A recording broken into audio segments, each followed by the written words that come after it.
How do you feel about April Fools on the internet? Where do you lie in that camp? Because today's April. You hate it. I hate it. I feel like most people hate it. Who likes April Fools anymore? That's the thing. So I think that it has become popular. The predominant opinion is to not like April Fools on the internet. And I have a complicated view of that because I kind of sit on the fence.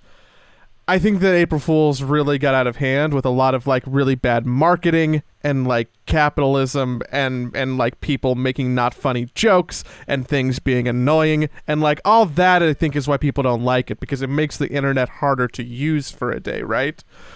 Mm-hmm. But I think over the last decade we've seen some really fun or funny or interesting things happen as an excuse on April 1st, and I hate that we're losing that creativity because because it went too far. It went too far, and now we are overcorrecting to just hate on it instead of accepting bits and pieces of it. You know why I hate it? Because you hate fun? It's like what Jerry Seinfeld said once. He hates it when the normies try and be funny, when they try and do humor. Disgusting. They do a terrible job at it. When normies do humor, it is pretty bad. And I can say, as a bona fide normie, not funny. Anywho, I went from not caring about the fact that Reddit reinstated Place today, and after 5 years, which is something that I thought was really cool last time, mostly because of the experiment of it all, but also because we got Arteezy's face immortalized on it, which I thought was funny. And today I was ignoring it for most of the day, just being I'll click in, I'll help out a little bit, we'll see what's going on. But as soon as the workday wound down, I'm this group needs a leader. And if there's one thing I like to do, it is organize people. So now there's a Discord and a couple more Reddit threads, a whole thing that I feel some kind of responsibility over, which is stupid. Really? It's so stupid. I should walk away. I did not know that you felt that way. That's very interesting to me. So some people took some people out of the community, made a new Discord and are trying to help each other. It's a small group of people, but they don't have a unified voice really, and they didn't have a means of promotion. So I'm hey y'all, I can help you out. And I walk into it, and then suddenly it's I'm some kind of manager at a McDonald's, and it's okay, here are action items. Here's what we gotta do. We're gonna make a thread. We're gonna do this, and now it's fucking I think I'm broken because everything I have to do is looked at from a work perspective. How do we organize these people to be effective at doing a thing together instead of just having fun? I'm turning this into a job now, which I should probably talk to my therapist about and not you. Yeah. Well, I did my part. I want you to know I placed 2 tiles. That's more than I placed last year. Or 5 years ago, whatever, when I placed absolutely 0. So, better than ever. Thanks, Cap. Good stuff. How's life in Sweden? I know that people are probably hey, you guys didn't do a podcast last week, and that's a fair criticism, so sorry. Yeah, we time zone differences. It's weirder because I'm also on NA, so being on NA time is actually not good for either of us, because NA time happens in your afternoon, evening. It happens my very late at night. So by the time I get back, I'm fucking donezo. I'm going straight to sleep. And so my daytime before work, when I would be available, is usually when you're asleep. So yeah, it's true. It's rough. In addition to that, I've been having a busy week because there's an unannounced signing that I don't think anybody here will really care about. It's for a Brazilian influencer streamer who was in Los Angeles, and I was mobbing around with him, going on some hikes, and I took an elect to Sugarfish because it was an excuse for me to expense Sugarfish. I don't think anyone from Liquid's going to hear that. Don't tell my bosses. But like, wait. So why were you in charge of taking care of him? It's less taking care of him and more like we were filming. We were filming like parts of an announcement video in Los Angeles, so it required, you know, a little bit of a crew, and I was helping organize it. And then I realized that I liked this person, so it would be fun to spend some time with them. So we did a little Los Angeles tour yesterday. We hung out in the LA River. The cops got mad at us. It's fine. Went on a hike, did some things. So I've also been a little bit of a busy boy. So I haven't even been watching much DPC aside from just catching up on the Wikipedia pages. That's the extent of my DPC knowledge. I should disclaim that I don't know anything that has happened in Southeast Asia before we start talking about Dota. I just want to be really upfront about that to the viewers. Okay. You want to talk about DPC? I want you to let me know if there's anything that I should know about. Have I missed anything in 2 weeks? Like, the season's almost halfway over. Have I missed anything that I should care about? Like just cliff notes. Like I'm cramming for a session. I'm sure you already know Liquid's 1 and 2. I know that one. I'm sure you're aware of that one. I know that one. Have we talked about publicly that like everybody had COVID for the secret game and the OG game? No, that's specifically okay, so I knew about it as well. But I was specifically told not to say anything about it. But then Matumba Man said on the most recent post-game interview that he was he was recovering from COVID or has COVID, and then somebody else was also sick on the team. I think it was Boxy, and I think it might have been more. But that's allegedly. I don't know anything. Yes. So he pointed to 2 people. Yeah, it was obviously more, but that's a whole thing. Yeah, I saw a thread on Reddit that was like, all doom and gloom. Everybody who is all the old blood are bad at Dota now. Praise be to the new kids. And I'm like, well, that's quick to jump to that conclusion. We're still gonna go to the major. ESL sent me a thing if I want to register to go to Sweden for media. And I think I'm gonna do it, but I don't know how I'm gonna get there, how I'm gonna fit it into my schedule. So, well, there's no harm in registering, I'm sure. I guess, you know. So Matumba Man said people were sick. Liquid are 1 and 2. Talon's winning, I guess, in Division 2. Arkosh is 1 and 2, so they have the same record as. Yeah, Arkosh sucks right now. They suck big bad. They're 2 and 2 now. So okay. They actually got their second win. And they also lost against 2 of the best teams, I would say, in the lower division. So, but just because of that, expecting them to stay in lower division unless they can fix their goddamn shit. China is on break because of COVID lockdown. I heard about that. Shanghai is like shut down. Yeah. So they're shut down for like 2 weeks, basically. No Chinese matches going on right now. How does that affect? Is there enough of a gap before the major to let the Chinese season finish? Because there's normally like 3 weeks after the conclusion before the major starts, right? I would guess that they're doing a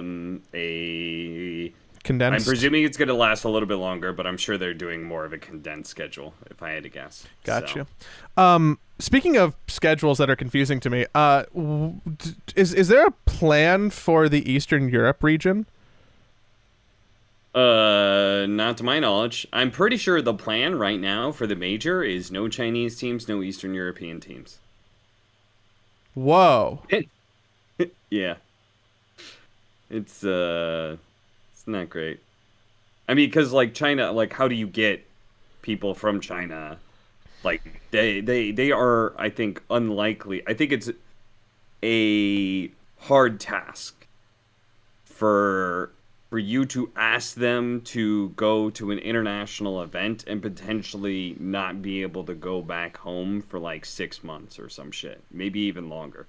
So that is the current situation. I think they'll do it for TI, but I don't think majors will have Chinese teams, given the current situation that's happening there. So, whoa. Yeah. I think this is the first time that I'm really hearing about that. I should probably read more news. Does that just put like a whole asterisk on the entire year? Yeah, kind of. I mean, what I have to imagine is that so we know just due to international events that like it's really hard for like if the Chinese teams want to leave China, like they could potentially not be there. Like they could potentially not be going back home for months and months and months.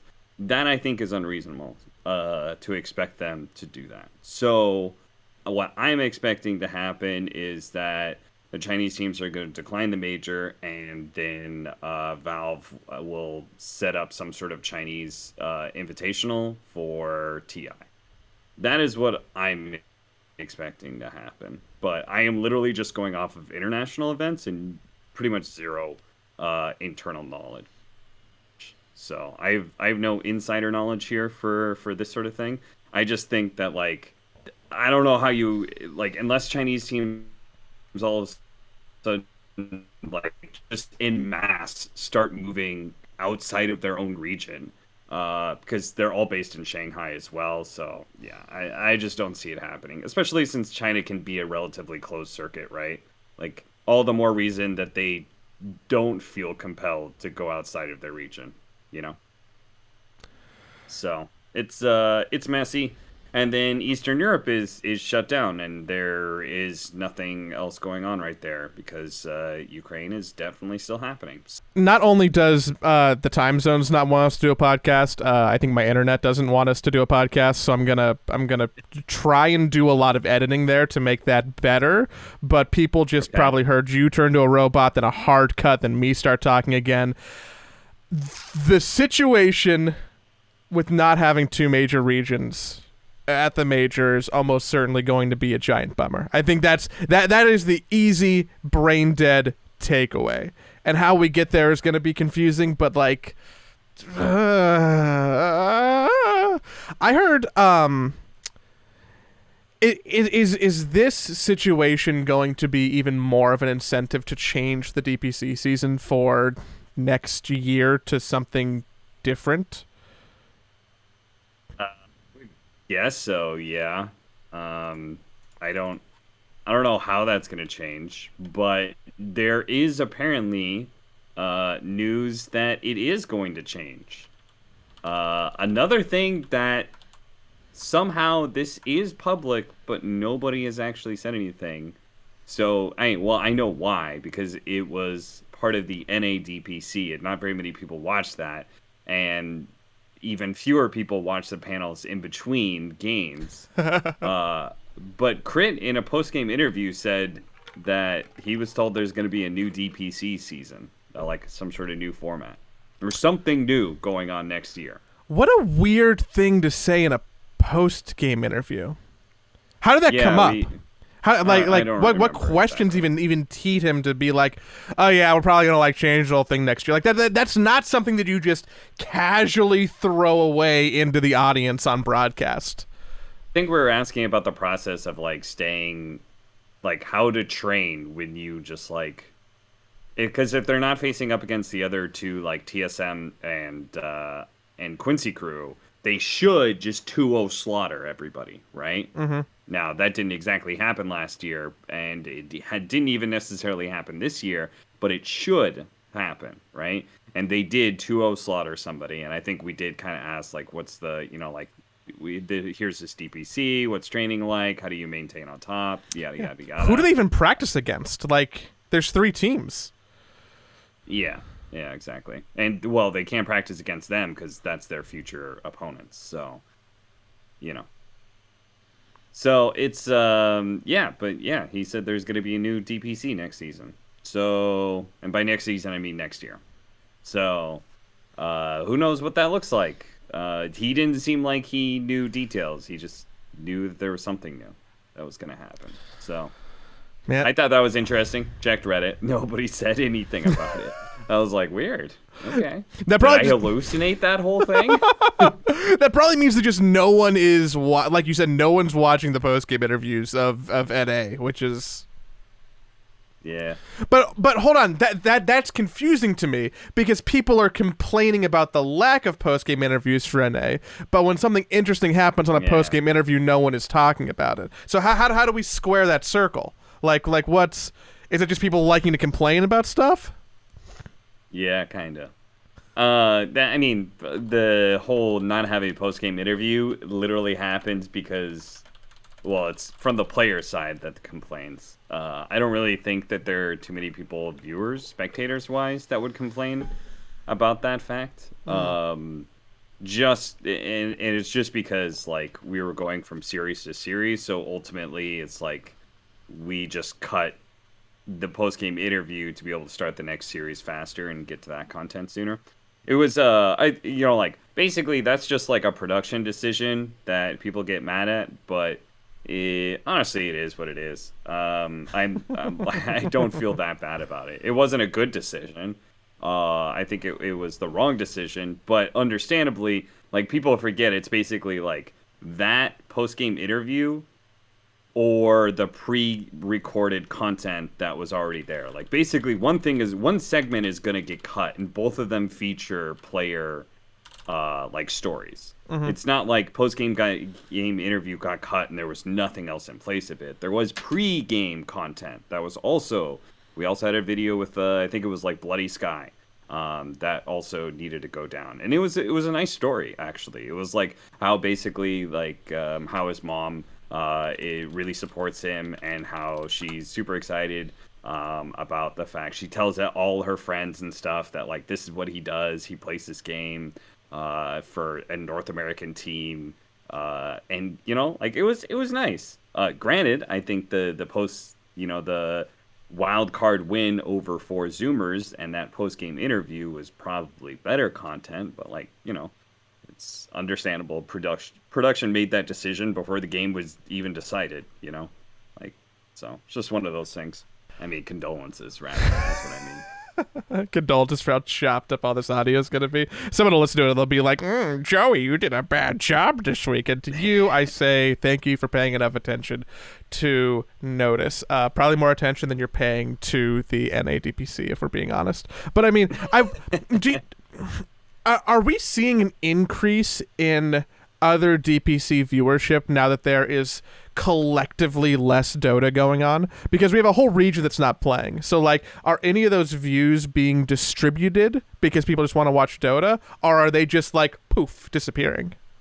I don't know. I don't know, but what I do know is that the empty space is aggravating people, because the whole DPC was supposed to be this idea of, like, games were always going on, even if they weren't games that you cared about. Say it's not a region you care about, or it's a lower division, you don't care about that. Like, there was always games going on, but now there's no Eastern Europe, so there goes Div 1, Div 2. There goes China, all of a sudden, that's on hold, Div 1, Div 2. So all of a sudden, you have 32 teams that are no longer playing. And that is obviously going to cause some big gaps in the schedule, and so now the DPC feels even slower than it did before. This is something I've already talked about this whole topic, because I did a podcast with OG, where it was Johan, their CEO, and Kyle, and all I got with the information was Kyle was like, "Hey, you want to go on the OG podcast with me?" And I get there, and all of a sudden I learned that the podcast is about us critiquing the DPC system. What?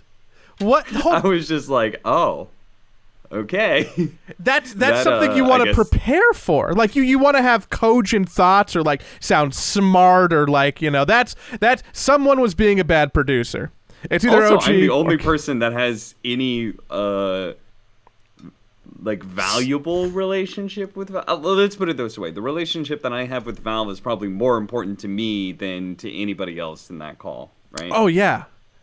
So, and you're also the only one like actively. I'm just like, oh Jesus. You're the only one who's like actively kind of participating in the broadcast too, right? Like, I mean, sure they have a team that's playing, so they can kind of talk about it from that perspective. But like, how crazy do you really want to be about your job? So what did you guys talk about? Like, did you just deflect? A lot of things. Just basically, it was the format is that their CEO JMR would act as Valve, and the three of us would act as, you know, who we are and give our complaints to Valve. So we basically just set up all the reasons why, like all the things that we think the DPC could improve upon.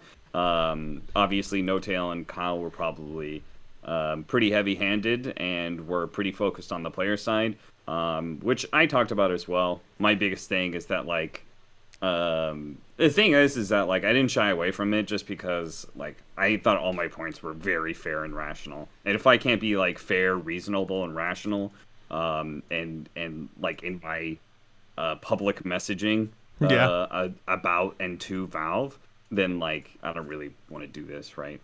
I don't think they would get mad at anything that I said, but if they did, you know, like, okay, well, I don't really care, I guess. Like, if I can't do the bare minimum of being myself, and because I think I'm like, I mean, you know me, I think I'm a fairly, like, fair and rational person. Like, you've heard me on this show and you've heard me off the show, right? Like, whenever I talk about things on this show, I make an effort always to be, like, fair, whenever I can, even if I have my own personal gripes and complaints about things. For me, it's you know, and it's not just like knowing, it's just kind of who you are.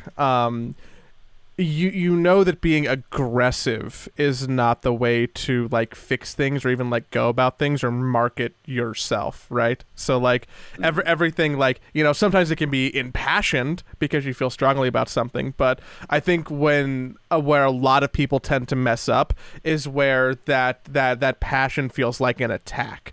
And I think that I've heard you, like, make an attack on or off the show, like, twice at the most, maybe. Yeah, I feel like maybe it's a little bit more. I definitely have some shit to complain about. You know what Ellie recently told me? She's like, you know, something's going on with you. You're just a lot angrier than normal lately. And it was like, I wasn't angrier towards her. She was just like, you're angry at things in general. And I did a reflection, and I realized I've had a lot of bad shit happen to me over the last, like, 6 months. And it's, and not all of it some of it I can reference on the podcast, but, like, not all of it I can directly talk about. But it's like, man, I didn't realize how much bad shit has happened in the last 6 months. That really pissed me off. And I've got some active gripes and complaints with people. Does knowing about it or being able to, like, take stock of it to help you temper it? Because I feel like for me it's always helpful to be like, oh, I realize that I'm feeling this way because all these things have happened, and like it helps me just kind of like shift perspective a little bit. Yeah, well, I'm not sure if anything that I've done or said so far would change in that regard. Mm-hmm. But it does at least make me aware of that fact that, like, I'm kind of in that state when it comes to, like, problems that come up. So I'm at least aware of it, and, you know, I'm just trying to accept the fact that, like, 6 months down the line, I'll probably feel different about things. And you know what? Like, that actually may have changed my decision making in something quite recent, actually.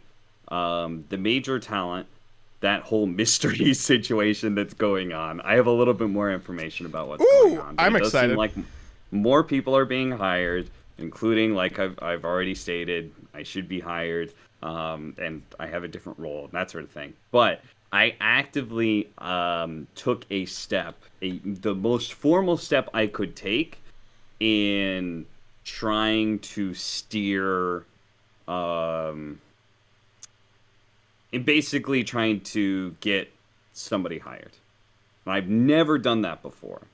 And the reason why is because most of the time I don't really feel like it's my place. But this time around, I felt like basically I was like, why? Like the community would be happy. I think it would be the right play. And like ultimately the reason why I usually don't do these things is that I trust other people to make the decisions that they want to make, you know? Like it's their job, it's their judgment, like whatever. I'm like very hands off on this sort of thing. But ultimately I felt like this was a situation where maybe people didn't like fully understand the scene quite enough, and like maybe my input could help in some way. And I've never done that before. Also, like I would never do that most of the time anyway, because that's also like where the whole like talent cabal thing is, you know? Like ultimately people make this whole talent cabal thing, but I think talent actually very, very rarely ever say anything about this sort of thing to a tournament organizer. Yeah, I mean, But if this that is the one time I did. And you know what? It's funny. It's going to be like the announcement's going to come out and like people are going to be like the opposite of the talent cabal. They'll be like, oh, finally, you know? And the truth is the talent, like literally the most talent cabal thing that I've literally ever seen or been a part of in this scene is what's probably going to do that. if the talent cabal was real, I would be asking you for more work.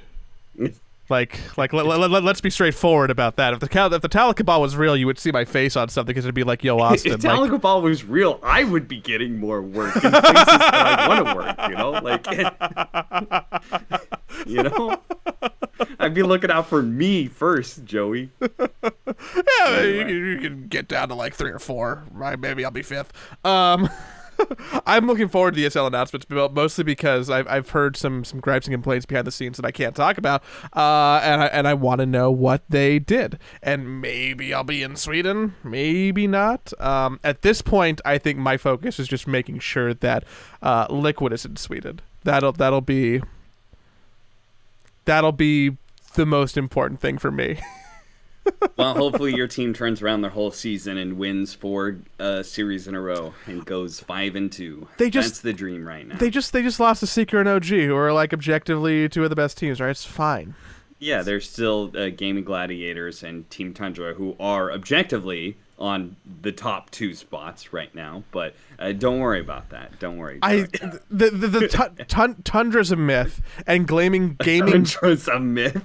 Yeah, with global warming, Tundra is becoming a myth. Tundra's a myth, and Gaming Gladiators is still the most ridiculously named. I was gonna say the most ridiculously named team, but then the little fucking brain inside of me was like, you can't say that in good faith, Joey, because Nigma exists. So. Yeah, Nigma's not doing so hot. I just defended them on Reddit.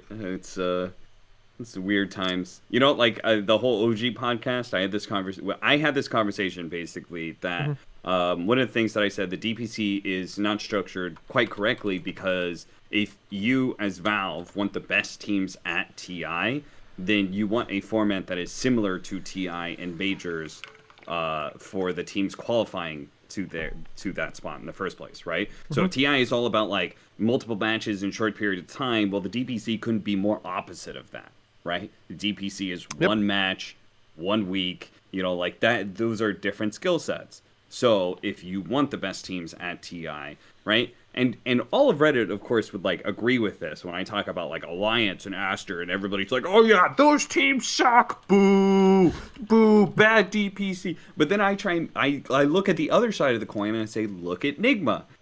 They are a fantastic team on LAN. They actually, like, in this last tournament that we had, whatever the fuck it was called, Gamers Galaxy, they look like 10 times the team that they do online." And the same thing happened at the Animajor, you know? And the same thing happens most LAN tournaments they go to, is they just look like a much better team when they show up compared to DPC online stuff, right? And I'm like, you know, like, this is an example of, like, the other side of the coin. Alliance and Aster, you know, like, they get in 1 game a week, but then they show up at LAN, and that same skill set doesn't seem to work for them. But Nigma is the opposite of that. And everybody's like, "What, bro? Can't you just give in already? Nigma's trash. Like, can you just accept that? Why don't you call them bad on broadcast?" I'm just like, because I genuinely don't believe that. Because I have the fucking eye test of watching decades of Dota at this point, and I see Nigma, and they're not a bad team. We just watched the LAN. Did anybody else watch that LAN tournament? Like, did anybody else see how good Nigma was in some of those games? Like, I'm so confused. Remember how that whole team, the whole team turned it up. The whole team turned it up, and it was fine.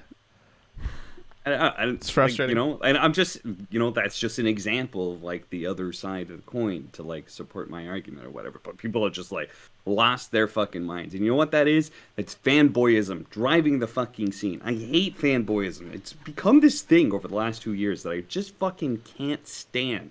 Because fanboyism, Nigma fanboys, drove these other people so fucking crazy. Now they hate Nigma, no matter what. And they'll just do anything to have the worst opinion of Nigma. Because the Nigma fanboys went so fucking crazy, It's craziness on both sides now. Nobody has a rational take.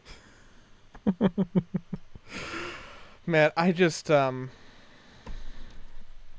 least Valve is doing something right. Because you know what Valve does? What's that? Valve pays for all of the players who qualify for an event to go to an event.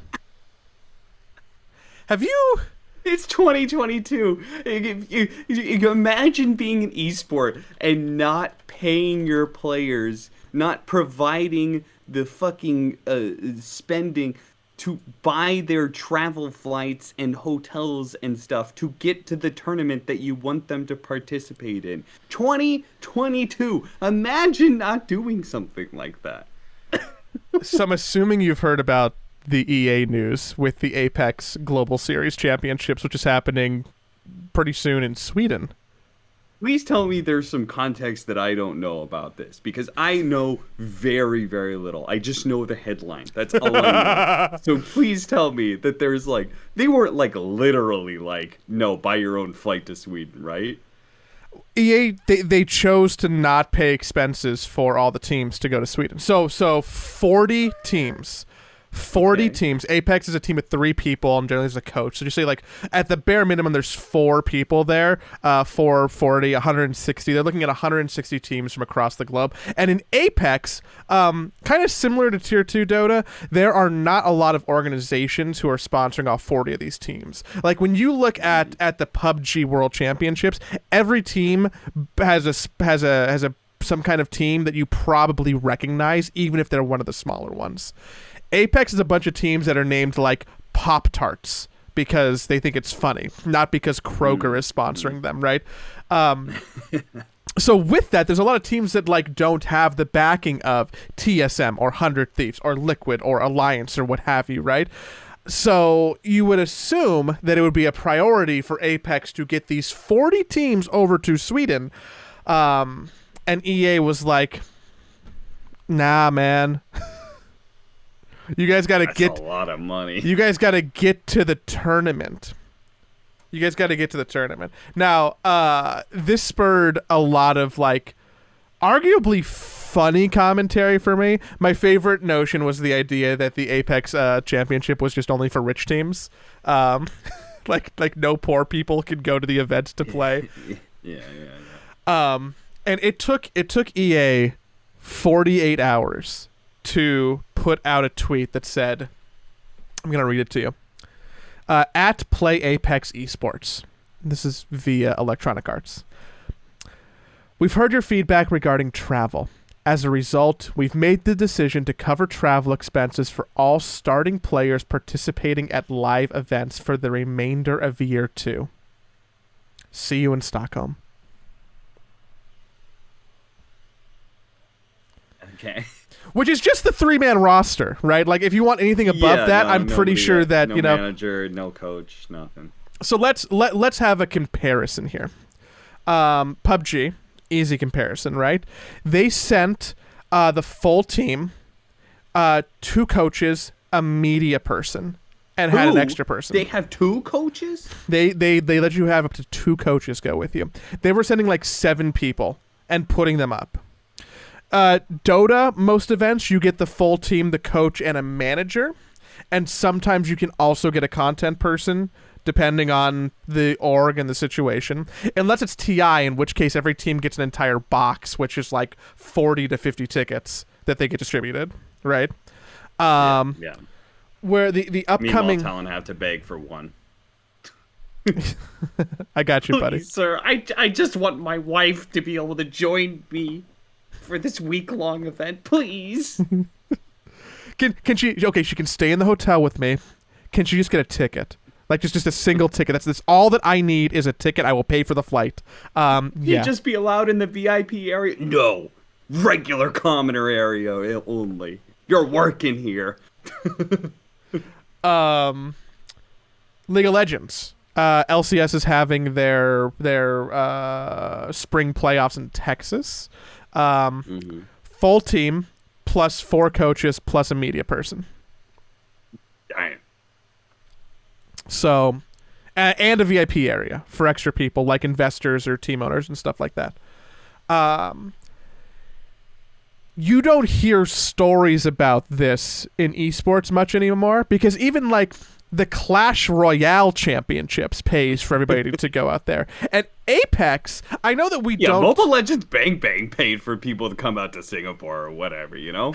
I know that we don't talk about Apex a lot, but the reality of Apex is that if you had to like rank the top 10 esports by like, viewership and earning, it's in the top 10. And I know that there's like, a chunk behind like League, Dota, Counter-Strike, like, and then there's like a little bit of a cliff, right? Valorant is in that top 4, and there's like kind of a cliff. But like, Apex is pretty big. Apex is not small, even if you've forgotten about it. Especially in Japan, if you didn't know that. Fun fact, Apex is giant in Japan. And EA was like, hey, this esports thing? Yeah, whatever. You guys could pay to go to the event. It just feels so tone deaf. Which makes sense because it's EA, but like, how did this happen? I don't know, man. So somebody higher up the chain was like, what is this travel budget? Can't we just save all of this money? It'll look really good if I can save this money. I'll probably get a bonus if I could go ahead and put us in the green. Yeah. And these are like ridiculous. Worldwide teams. I'm not even talking about just American teams. I'm talking about like, the squad that like won the Mexican Cup or like, the people who it's a worldwide event. Yeah. That's pretty insane. Pretty tone deaf. Pretty fucking EA right there. Let me just say, like, everything that I hear about all the other developers, like, I fucking love Valve.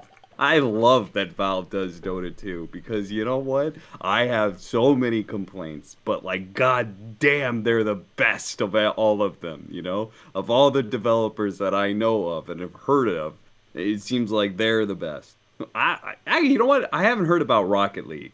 Yeah, I wonder how they do. But any of these big ones, nah, they all just seem dog shit. Do you know that Rocket League is rapidly becoming one of the largest esports in North America? Oh, I know. I've been keeping my eye on Rocket League. And not an eye. Nobody think I'm like actually gonna jump over to do Rocket League. I'm not interested. I don't think I would be good at that. But I have been keeping my eye on there because those numbers that they get are pretty bonkers. And obviously, it is like a fucking dream to sell for. What an easy fucking 1-to-1 to be able to get sponsors on. It's fucking soccer with cars. And you know what? We can brand the fucking cars. Like, Jesus Christ. And the arena. Easier. Yeah. Yeah, it's like they made that esports specifically to get fucking advertisers. It's insane. I always think about Rocket League as like a game that's just kind of... It exists. And it really had to have other people tell me, like, no, Joey, like, I mean, RLCS is, like, doing more numbers than ever. And actually, like, kind of with Fortnite petering out a little bit and kind of with Counter-Strike petering out in North America, a lot of people are actually finding themselves in Rocket League. And then I went, Rocket League? And then they're like, yeah, Rocket League. A lot of Americans are playing Rocket League. It's probably the single competitive title that I truly know the least about. Yeah, Yeah. I was actually talking to Lyrical the other day about what he would do when we were at Gamers Galaxy. I was like, what would you do if like Dota died, and like where would you go? And he said he would probably try and go over to Rocket League. He said that would be the game because he plays a fair amount of it and it's fun to watch and stuff. Like it is. Like I've watched their like world championships before, and like it's very easy to pick up on. I can't imagine there are like too many complexities past what I'm seeing. So like I just pick it up, start watching. It's enjoyable. It's easy. What's interesting to me about Rocket League is that when I watch most competitive games, Counter-Strike, Apex, League of Legends, Dota, Valorant, PUBG, I can kind of even fighting games, I can kind of put myself in place of the player and see like, that's a really sick play. If I got really lucky, I could probably do that, right? When I watch Rocket League, it almost breaks my brain how they play that game and how vastly different it is from my own ability to drive the car around that map, that I would have to train for hundreds of hours to get even a small percentage of what that game looks like. Yeah. I wouldn't know. I've never played it. I've never touched Rocket League. I've only watched it. Interesting. I probably have less than 10 hours in it and went, I guess this is fun at parties. But not for me. A lot of Rocket League friends, though. Do you want to keep going around, like, the esports horn? Because there's also, like, the Apex, Rocket League. There's fun Valorant news and Riot kind of being shitty. Have you heard what's going on with Seangears? Talking about developers being shitty. Like, holy shit, man. At the end of the day, Valve just wants, like, for my understanding anyway, Valve just like wants the best people that they think are there for the job, and they're not gonna play like a whole lot of politics in that regard. You get a message, they're like, hey, come to TI, here's what we'll pay you, and it's like great. Even when it came to the pay raise, negotiated a pay raise last year, it was, I think, the back and forth emails totaled up to like 5. Very easy, very straightforward. Ultimately, they just want the best people for the job. And it may not be like the best people that like the community thinks or whatever, but like Valve just thinks like these people are good. You bring them. Like they don't play any fucking political games like this bullshit that Riot is pulling. Jesus. Do you want to elaborate on that at all for people who don't know the situation? No, you elaborate. Oh, fine. You tell me. Take a big drink of your water. Seangears, whose wife is now one of my coworkers, which is super exciting. Completely unrelated. Seangears, giant North American Counter-Strike personality. Player. Does a bunch of stuff in the scene. Beloved, right? Switches on over to Valorant last year to really do a lot more casting responsibilities as the game is growing for their first like serious year of online tournaments in VCT, Valorant Championship Tour, right? They were in like near the start of that fucking game, He is caring. And then everything for VCT Tour 2, which is this year, is coming out. And he's doing a little bit of work, and he doesn't get hired for what is essentially the major. Doesn't get hired for the major, which is happening this month in Iceland. And the community, himself included, goes, Are you fucking kidding me right now? Like, this guy is literally the best caster we have, I think. And then everyone likes him, and why would you not hire him, Riot? And then Riot, in classic Riot fashion, goes and doesn't say anything because it doesn't matter and they never will. So there's just an outcry on the internet of like free Seangears, basically. Yeah. All this drama bubbles up, and eventually he lands at 100 Thieves as a coach, which, by the way, super great PR win for 100 Thieves. Great PR win. They get someone who's probably going to actually be a phenomenal coach, who's kind of been burned by Riot, and also has all this community love behind him for a team that they're trying to rebuild because they failed to make Masters. or the major, which they call Masters. Great PR win, phenomenal PR win for 100 Thieves. They get Seangears and DDK. DDK being the play-by-play in their duo. Basically, both of them had been like not hired for certain things, and this seems to have been the last straw. And they ultimately felt like it wasn't. And you know, this is something we kind of talked about like last podcast, and it's because this whole thing had been kind of going around. Basically, it just doesn't seem like casting is a viable career. If you just want that upward trajectory, it's not like a full-time, like, you know, full lifelong career like it is in sports, you know? So many casters, basically, if you have the drive and want to be able to make more money and be in a more powerful spot of some kind, if you have ambition to go up the ladder of some kind, you no longer become a caster. You become a content creator, a full-time streamer, or you go on to the team organization side, or you go into the production side of things. But you do not stay in casting. Not great. So that transition's been made.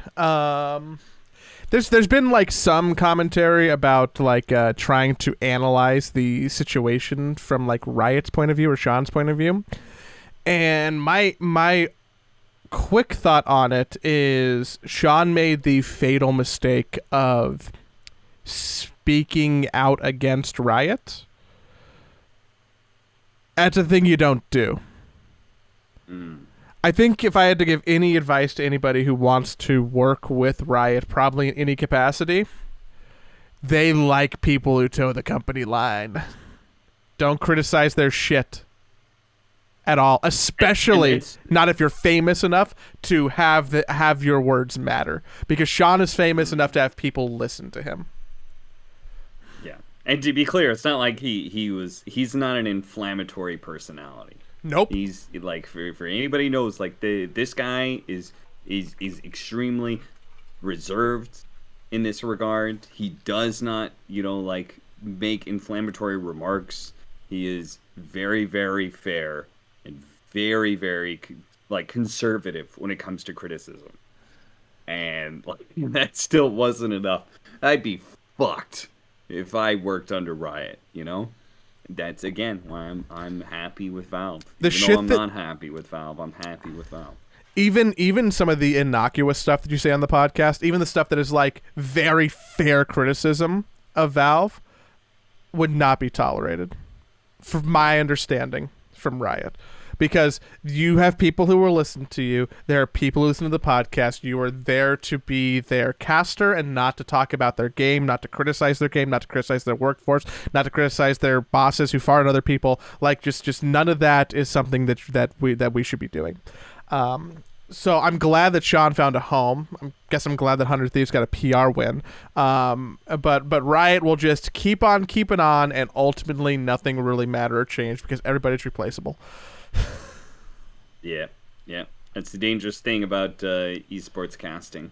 There's so many people who want to do it, and there's not really the same kind of infrastructure or support system as traditional sports commentary has it. And the biggest thing is that there's just not the same amount of money in it, right? Because we don't have ways to be able to monetize esports as well as traditional sports does. So that means that affects the whole field. It affects production. It affects the talent. It affects players, and team orgs, and all that sort of thing. So, and so much of that leads to monopolies. That leads to like developers having a big hand in their esports. It leads from Twitch having a monopoly on the streaming service. You know, it's why so many insiders were so happy when like YouTube came in and was like, we're gonna be a big thing in streaming. And when like Facebook tried to do their thing, yeah, like sometimes they have shitty services, but like ultimately the health of the scene is dependent on these other streaming services being competitive. Because if Twitch is the only person in town, they're not gonna pay shit for you to stream on their platform. So it's not good. Yeah. Do you have anything happy that we can end with? I feel like there wasn't much. I feel like there wasn't much joy. Like I didn't provide people with much joy today. Should I like make a farting noise into the mic? Like maybe that'll make someone smile. It snowed today in Sweden. Opa. I fucking hate snow.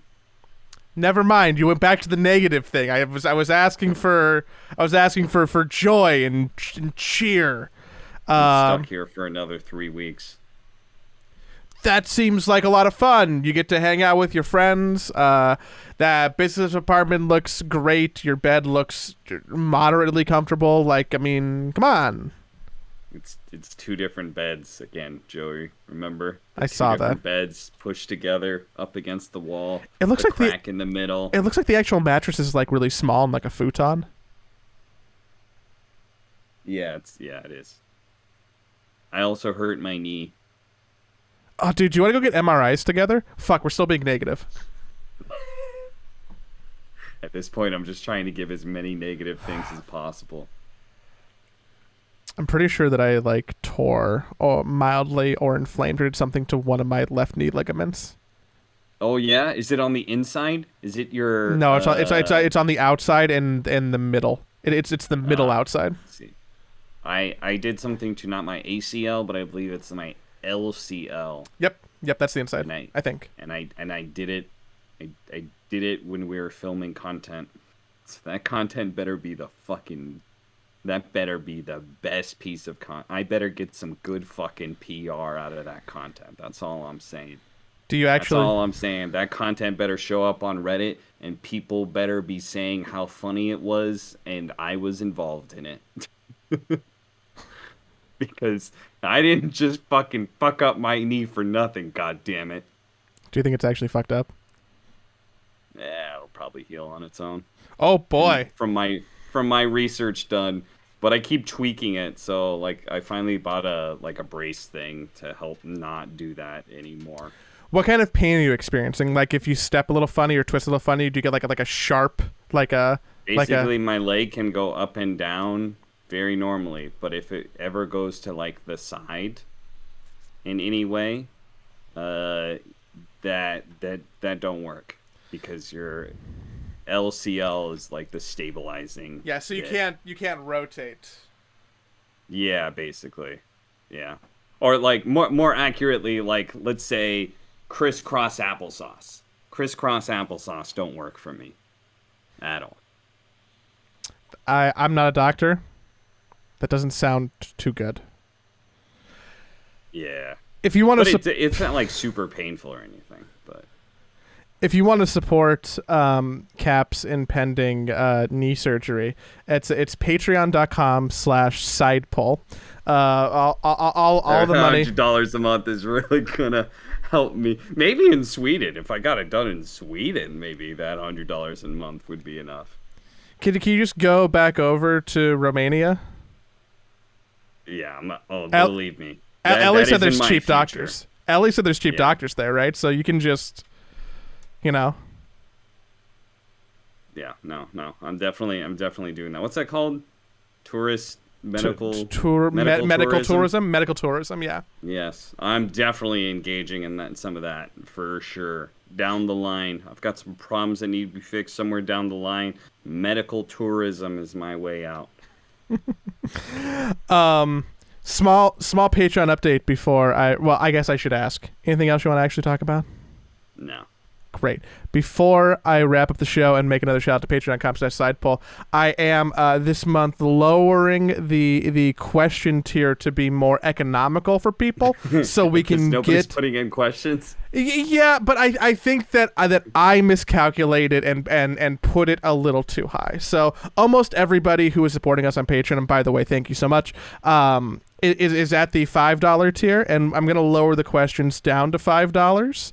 so that we can probably get a lot more of them, potentially get a couple other people to come in. Now, that does leave a void for people who are currently at the $10 tier that they don't have anything special. So we can figure out something for you if y'all have a good idea that you want to message us on Uncap's Discord in the side poll channel or the Patreon channel. We could we can check that out, or you can just lower the money and no one will be mad about it. I mean, I'll be a little bit mad about it. Cap will be mad about it because he has to get knee surgery now, and I also might, but TBD on that. So just update if you want to ask us a question on next week's show. Patreon.com/sidepoll. There will be a post for everybody at $5 and up where you can just comment your question. We'll just read it on the show, and it'll send us into some kind of spiraling discussion like normally, because we're not normal people. I hope that it snows a little bit less, because I don't want you to slip slide all over the place and get even more hurt. I couldn't think of anything witty to respond. That's fine. I'll just cut the show off. Yeah.